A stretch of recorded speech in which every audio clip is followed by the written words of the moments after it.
அனைவருக்கும் வணக்கம். கொஞ்ச நாளைக்கு முன்னாடி நம்ம வருண்குமார் ஐபிஎஸ் அவர்கள் வந்துட்டு சத்தீஸ்கரில் நடந்த ஒரு மீட்டிங்கில் இந்த நாம் தமிழர் கட்சி ஒரு பிரிவினைவாத இயக்கம், இந்த இயக்கம் வந்து கண்காணிக்கப்பட வேண்டிய இயக்கம் அப்படின்னு சொன்னார். இன்னைக்கு என்ன நடந்திருக்குன்னு பார்த்தீங்கன்னா, இந்த நாம் தமிழர் கட்சிக்காரங்க நம்ம தாப்பேதிகாவினரை வந்து தாக்கியிருக்காங்கங்க ஈரோட்டில் வச்சு. எனக்கு என்னமோ இந்த நாம் தமிழர் கட்சி ஒரு அரசியல் கட்சி மாதிரியே தெரியலங்க, தீவிரவாத இயக்கம் மாதிரி தான் தெரியுது. ஒரு பக்கம் சைமன் செபாஸ்டியன் வெடிகுண்டு தூக்கி போடுவோம் அப்படின்னு சொல்கிறான், இன்னொரு பக்கம் பார்த்தீங்கன்னா அவன் கட்சிக்காரங்கள்லாம் வன்முறையில் ஈடுபடுற விதமாக தாப்பேதிகாவினர்கிட்ட அராஜகத்தில் ஈடுபட்டிருக்கானுங்க. இன்னைக்கு நாங்கள் வந்து ஜனநாயக முறைப்படி தேர்தலை சந்திக்கிறோம் அப்படி இப்படின்னு சொல்கிறீங்கல்ல, அப்புறம் என்ன இதுக்கு வன்முறையில் அராஜகத்தில் ஈடுபடுறீங்க? ஈரோட்டில் தோற்று போயிடுவோன்னு பயம், அந்த பயத்தில் ஃப்ரஸ்ட்ரேஷனில் ஐயோ என்ன பண்ணுறதுன்னு தெரியாமல் செவனேன்னு போய் நோட்டீஸ் கொடுத்துட்டு இருந்திருக்காங்க தாப்பேதிகாவினர்லாம். அவங்கக்கிட்ட சண்டைக்கு போகிறானுங்க.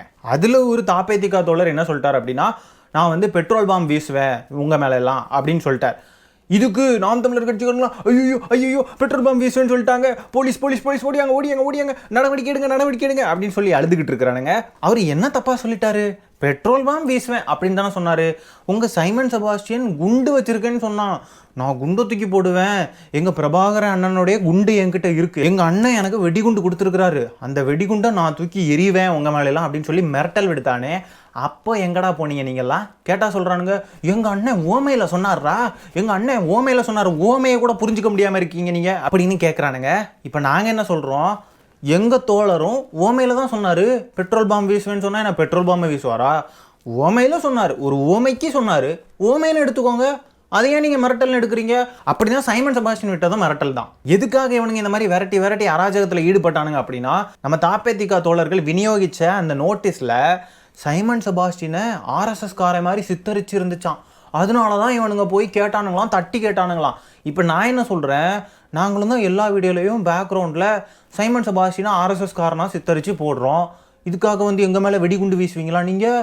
எங்ககிட்ட சண்டைக்கு வருவீங்களா நீங்கள்? அப்படி நீங்கள் சண்டைக்கு வரணும்னா எங்கள் எல்லாருக்கிட்டையுமே நீங்கள் சண்டைக்கு வரணும். நீங்கள் சண்டைக்கு வந்து பாருங்கள், வாங்க வாங்க வாங்க. நான் வந்து ஜனநாயக முறையில் சொல்கிறேன், நான் வந்து வன்முறையில் ஈடுபடுற சண்டையை சொல்லலை, அதனால யாரும் தப்பாக புரிஞ்சுக்காதீங்க. குரல் சேனல் ஒருபோதும் வன்முறையை ஆதரிக்காது, தெளிவாக டிஸ்க்ளைமர் போட்டேன், அதனால யாரும் தவறாக புரிஞ்சுக்கக்கூடாது. ஓகே, வெறும் 4 பெரியாரிஸ்டுகள் நாங்கள் என்ன சொல்கிறோம், வெறும் 4 பெரியாரிஸ்டுகளுக்காக கதறிக்கிட்டு இருக்கீங்கல்ல, 4 பெரியாரிஸ்டுகளை பார்த்து பயமாக இருக்குல்ல. நீங்கள் 100 பேர் 200 பேர் இருந்தாலும் அந்த 4 பேரை பார்த்து உங்களுக்குலாம் பதட்டமாக இருக்குல்ல, அந்த 4 பேர் கொடுக்குற நோட்டீஸ் உங்களுக்குலாம் பதறதில்ல, அதுக்காக போய் அடிக்கிறீங்கல்ல, அதுக்காக போய் அராஜகத்தில் ஈடுபடுறீங்கல்ல, அதுதாண்டா பெரியார் உங்களுக்கு கொடுக்குற பயமே. கதருங்கடா கதருங்கடா. இவனுங்க நம்மளை வந்து சொல்கிறானுங்க நம்ம கதறோமா? தெருமுக்கில் மேடையை போட்டு கதறிக்கிட்டு இருக்கவே யாருன்னு பார்த்தா இந்த சைமன் செபாஸ்டியன் தான். பெரியாரு பெரியாரு பெரியாரு, திமுக திமுக திமுகன்னு நீங்கள் தான்டா கதறீங்க, நாங்கள் தான் உங்களை அடித்து மிதிக்கிறோம், புரியுதா? நீங்கள் கதறிக்கிட்டு இருக்கிறீங்க வழி தாங்க முடியாமல். பூரா ரவுடி பயலுக. இது வந்து ஒரு தேர்தலில் நின்று மக்களுடைய வாக்குகளை பெற்று அரசியல் கட்சியாக வர்றதுக்கான எந்த அடிப்படை தகுதியும் கிடையாது. எல்லாம் பூரா ரவுடிங்க. இந்த தீவிரவாத இயக்கங்கள் இருக்கும் இல்லையா, எப்போ பார்த்தாலும் சண்டை போடணும், அவனை கொல்லணும் இவனை கொல்லணும் அடிக்கணும், அந்த அஜெண்டாலேயே சுற்றுவாங்க தெரியுமா?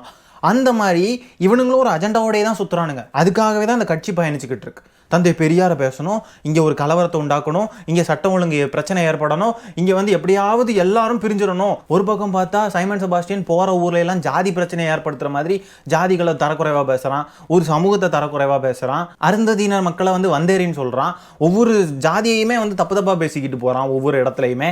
அதெல்லாம் எடுபடலன்றப்போ இப்போ தந்தை பெரியார்கிட்ட வந்து தந்தை பெரியார் மேலே அவதூறு பரப்புறான். நம்ம பாட்டுக்கு நம்ம ஒரு ஓரமாக இருந்து நோட்டீஸ் கொடுத்துட்டு இருந்தாலும் நம்மள்கிட்ட வந்து சண்டைக்கு வரானுங்க இவனுங்க. ஆக மொத்தம் பார்த்தீங்கன்னா இவனுங்க ஒரு அரசியல் கட்சி மாதிரியே இல்லை. அரசியல் நாகரிகம், அந்த ஒரு அரசியல் முதிர்ச்சி எதுவுமே இவனுங்க கிட்ட இல்லை.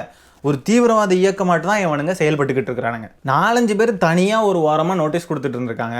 இவனுங்க 100 பேர் சேர்ந்து போய் அடிக்க போகிறானுங்க, அடிக்கவும் செஞ்சுட்டானுங்க. இதுக்கு பேர் தான் மண்டியிடாத மனம் வீழ்ந்து விடாத வீரமாட. வெக்கம் கேட்டவனுங்களா? இவனுங்க மட்டும் வெடிகுண்ட தூக்கி வீசுவோன்னு சொல்லுவானுங்களா? அது மட்டும் வன்முறையை தூண்டுற பேச்சு இல்லையா? உளவுத்துறை இந்த சைமன் செபாஸ்டியனை தீவிரமாக கண்காணிக்கணும். ஏன்னா இவன் சொல்லியிருக்கான் பிரபாகரன் கொடுத்த வெடிகுண்டு இருக்குது அப்படின்னு. அதனால இவன் எங்கேயாவது வெடிகுண்டை பதுக்கி வச்சுட்டு இருப்பான். அதனால இவனை சரியாக கவனிக்கணும், இவனை சரியாக கண்காணிக்கணும் அப்படின்னு சொல்லி நான் கேட்டுக்கொள்கிறேன். இப்போ சொல்றா நீ சிரி சீஃப் மினிஸ்டர் தமிழ்நாடு சீமான் இருக்கும்போது ஒரு தடவை சிரிடா, டேய் சிரிடா, அன்னைக்கு ஒரு தடவை ஆமக்கரின்னு சொல்றான், அன்னைக்கு ஒரு தடவை இந்த போட்டோ பொய்ன்னு சொல்றா, அன்னைக்கு ஒரு தடவை அரிசி கப்பல்னு சொல்றா. டேய் நல்ல ஆத்தாளுக்கு அப்பனுக்கும் பிறந்தவன் அன்னைக்கு ஒரு தடவை சொல்றா AK-74ன்னு சொல்றா, அன்னைக்கு ஒரு தடவை சொல்றா. அது சொல்றான்டா. முதல்ல சீஃப் மினிஸ்டர் ஆஃப் தமிழ்நாடுன்னு சொல்லி பழகடா. அந்த இடத்துல போய் உட்காரணும்னா முதல்ல அந்த இடத்துடைய பேரை ஒழுங்கா உச்சரிக்க கற்றுக்கோ பிச்சைக்கார பாயில. உனக்கு அந்த ஆசையெல்லாம் வேற இருக்காடா நாய? சீஃப் மினிஸ்டரா? ஆமாம், நீ வந்து சீஃப் மினிஸ்டர்லாம் கிடையாது, நீ வந்து cheapest man on the earth அப்படின்னா நீ தான். அது ஒரு சீஃப் மினிஸ்டர்னு கூட வாயில சொல்ல வக்கில்ல, இவன் வந்து முதலமைச்சர் ஆக போகிறானா வெக்கங்கிட்ட பாயில. எப்படியும் முதலமைச்சர் ஆக போகிறது இல்லை, இதெல்லாம் தெரிஞ்சு தான் பேசிக்கிட்டே இருக்கான். எப்படியும் ஆக போகிறது இல்லை, அடிச்சு விடுவோம். நம்ம சவால் விடுறத பார்த்து சாம்பிங்கெல்லாம் நமக்கு திரள் நிதியாக அனுப்புவானுங்க. அண்ணன் பாடுறா சூப்பர்ரா, அனுப்பி விடுறா, அண்ணனுக்கு 1000 ரூபா அனுப்பி விடுறா, 5000 ரூபா அனுப்பி விடுறா அப்படின்னு அனுப்பி விடுவானுங்கன்றதுனால தான் இந்த வீர வசனம் எல்லாம். ஒரு நாள் இந்த நிலம் என் கையில் சிக்கிச்சு, நீ செத்த இருக்குடா, உங்களுக்கெல்லாம் இருக்குடா. எவனாவது பேசுவ? அண்ணனை எவன்டா கிண்டல் அடித்தது, அண்ணனை எவன்டா கிண்டல் அடித்தது கேட்குறாருல, சொல்லாங்கடா. எவன்டா கிண்டல் அடித்தது எங்கள் அண்ணனை? தான் ஒரு அதிபர் என்பதை மறந்து விட்டு பேசுகிறார் இந்த சைமன் செபாஸ்டியன். அண்ணன் நீங்கள் அதிபர்னே, நீங்கள் வெறும் சீஃப் மினிஸ்டருக்குலாம் ஆசைப்படக்கூடாதுன்னு, நீங்கள் அதிபர், இந்திய நாட்டுடைய அதிபர், தமிழ்நாட்டுடைய அதிபர். இவன் சிஎம் ஆனாதான் இவன் ஆக்ஷன் எடுப்பானா? அது வரைக்கும் சிஎம் ஆகிறதுக்கு முன்னாடி எதுவுமே பிடுங்க முடியாது அவனால். பிடுங்கி பாரு, பிடுங்கு. நான் ஜனநாயக முறையில் சொல்லிட்டு இருக்கேன், நீங்கள் எதுவும் தப்பாக நினச்சிங்கன்னா அதுக்கு நான் பொறுப்பு இல்லை. அண்ணன் இந்த மாதிரி பேசுகிறப்போ சில வார்த்தைகளை விட்டுட்டார். நான் கெட்டவன் இல்லை, கேடு கெட்டவன், நான் ஒரு பிச்சைக்காரன், நான் ஒரு வெங்கம் பையன், இதெல்லாம் விட்டுட்டாரு. ஆனால் இதெல்லாம் சேர்த்து சொல்லுங்க, இன்னும் நிறைய இருக்குண்ணே. நல்ல ஆத்தாளுக்கும் அப்பனுக்கும் பிறந்திருந்தா நான் சிஎம் ஆனதுக்கு பிறகு என்னை நீ பேசி பாடுறா பார்ப்போம், ஆமக்கரின்னு சொல்லி பாடுறா பார்ப்போம் அப்படின்னு சொல்கிறான் இல்லையா இந்த சைமன் செபாஸ்டியன்.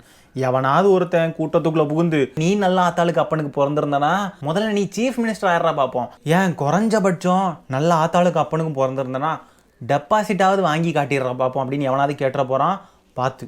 அது சரி, இவன் அதிகாரத்துக்கு வந்தால் நான் சட்டப்படியெல்லாம் செயல்பட மாட்டேன், அதிகாரத்துக்கு வந்தால் நீ இப்படி பேசிடுறா பார்ப்போம், என்னை விமர்சனம் பண்ணிடுறா பார்ப்போம் அப்படின்னு சொல்லிட்டு பேசுகிறான். அப்போ சட்டப்படி இவன் செயல்பட மாட்டேன் அப்படின்றத வெளிப்படையாக சொல்கிறான். இதே விஷயத்த இன்னைக்கு ஆளுங்கட்சியாக இருக்கிற திமுக இவன் மேலே செலுத்துனா, இவன்கிட்ட காட்டுனா, இவன் சேர்த்து வச்சிருக்கிற இந்த ஜாம்பி கூட்டங்கள் ஒத்துக்குமான்னு கேட்குறேன். இந்த சாட்ட துரைமுருகன் முதலமைச்சர் குடும்பத்தையே கேவலமாக பேசினான். அதுக்கு அவனத்துக்கு ஜெயிலில் வச்சதுக்கு எங்கள் கருத்துரிமையே பறிச்சுட்டாங்க, கருத்துரிமை இல்லை அப்படின்னு சொல்லி உளறிக்கிட்டு அழுதுகிட்டு ஒப்பாரி வச்சுக்கிட்டு இருந்தான். கொட்டை அழுகி போச்சுன்னு ஜெயிலில் இருந்து பெயில் கேட்டு வெளியே வந்த நாய் அதுக்கு திமுக ஆட்சியில் கருத்துரிமை இல்லை, கருத்துரிமைக்கு இடமே இல்லை, ஐயோ விமர்சனம் பண்ணதுக்கெல்லாம் தூக்கி உள்ளே போடுறாங்க, மீன் போட்டா பாம் போட்ட மாதிரி கைது பண்ணி தூக்கி உள்ளே வைக்கிறாங்க அப்படின்னு சொல்லி அழுது ஒப்பாரி வச்சுட்டு இருந்தானுங்க. இன்னைக்கு இவங்க அண்ணன் என்ன பேசிட்டு இருக்கான் அப்படின்றத பாருங்க, நல்லா நோட் பண்ணிக்கோங்க. இவனுங்களை தூக்கி உள்ள வச்சதும் இவனுங்க மேலே கேஸ் ஃபைல் பண்ணதும் முழுக்க இவனுங்க பண்ண குற்றத்துக்காக தானே ஒழிய சும்மா விமர்சனம் பண்ணதுக்கெல்லாம் யாரும் தூக்கி உள்ள வைக்கல. சாட்டை துரைமுருகன் தினமும் திமுக விமர்சித்து தான் வீடியோ போட்டுட்டு இருக்கான், அதுக்கெல்லாம் யாரும் அவனை தூக்கி உள்ள வைக்கல. நீ அவதூறு பரப்புற ஆபாச தாக்குதலில் ஈடுபடுறனா உன் மேலே கேஸ் போட்டு உள்ள தூக்கி வைக்க தான் செய்வாங்க ராஜா. இவன் முதலமைச்சர் ஆவான்றதையும் நம்பி இவன் பின்னாடியே சுத்துற தம்பிங்களுடைய நிலைமையை நினச்சாதான் ரொம்ப பாவமாக இருக்குது. சரி மக்களே, இந்த காணொலியை நான் இதோட என் பண்ணிக்கிறேன். இந்த வீடியோவில் நம்ம பேசிக்கிற விஷயங்களை பற்றி உங்களுடைய கருத்துக்கள் என்ன அப்படின்றத கமெண்ட்டில் பதிவு பண்ணுங்கள். வீடியோ பிடிச்சிருந்தா ஒரு லைக்கை தட்டி விட்டு 4 பேருக்கு ஷேர் பண்ணுங்கள். முக்கியமாக நம்ம சேனலை சப்ஸ்கிரைப் பண்ணி வச்சுக்கோங்க. மீண்டும் இன்னொரு காணொலியில் சீக்கிரமாக உங்களை சந்திக்கிறேன். அது வரைக்கும் டடா பை, டேக் கேர்.